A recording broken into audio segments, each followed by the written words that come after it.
பாரிய குற்றங்கள் இழைக்கப்படுகின்ற சந்தர்ப்பங்களில் தண்டனைகள் கடுமையாக்கப்பட வேண்டும் என்ற கோரிக்கை பரவலாக முன்வைக்கப்படுகின்றது. இலங்கையில் மரண தண்டனையை நிறைவேற்றுவதில் காணப்படும் சிக்கல் நிலை என்ன?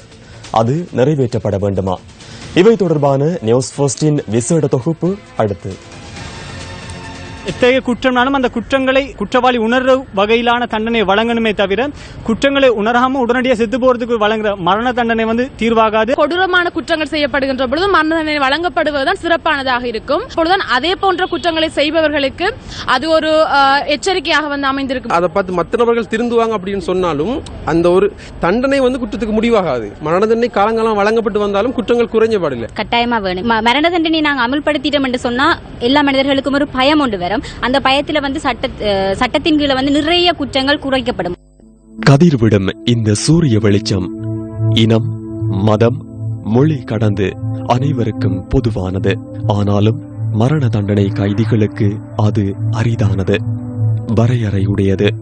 மரண தண்டனை அமுல்படுத்தப்படுதலில் உள்ள கருத்து மோதல்களுடன் வெலிக்கடை சிறைச்சாலைக்கு சென்றோம். உயர்ந்து பறந்த மதில் சுவர்களும் துப்பாக்கி தாங்கிய போலீசாரின் நடமாட்டமும் சிறை பாதுகாப்பை சங்கீதமாய் சொல்லின.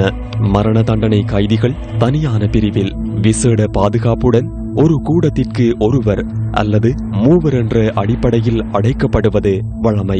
நாளொன்றுக்கு உடற்பயிற்சிக்காக சிறைக்கூடம் திறக்கப்படும் 40 நிமிடங்களில் மாத்திரமே மரண தண்டனை கைதியின் உடலை சூரிய ஒளி தீண்டும்.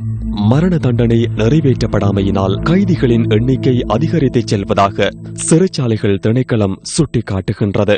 විශාල ජනගහනයක් මරණීය දණ්ඩනයේ නියම සිරකරුවන් සිටින නිසා අපිට ඇත්තටම ප්‍රධාන ආයතනවල එම සිරකරුවන් රඳවා තබා ගැනීමට ඉතාමත් අපහසුයක් තියෙනවා. ඉතින් ඒ නිසා මේගොල්ලන්ව අපි ප්‍රාදේශීය බන්ධනාගාරවලවත් විශේෂ අංශ ස්ථාපිත කරලා අපි ඒ අංශවලට යොමු කරලා තියෙනවා.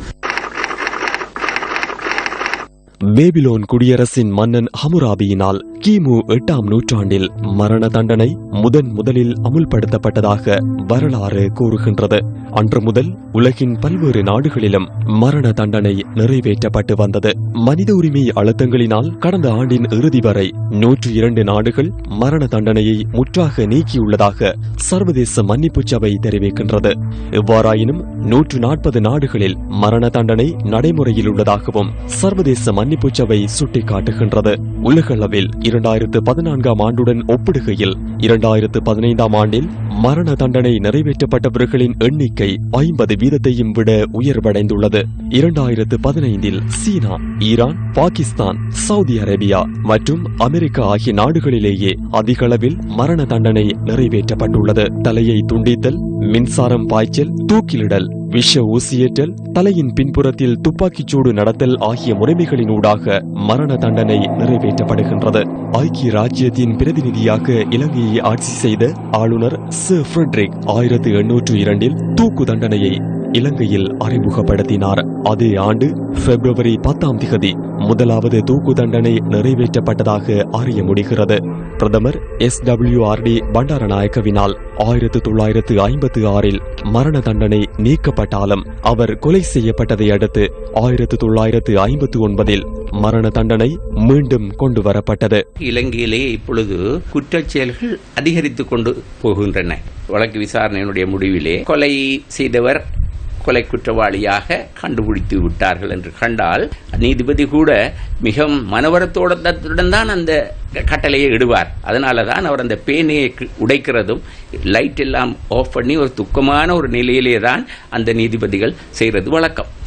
மரண தண்டனையை நிறைவேற்றுவதில் மனித உரிமைகள் விடயம் எவ்வாறான தாக்கத்தை செலுத்துகின்றது? நாளை எதிர்பாருங்கள்.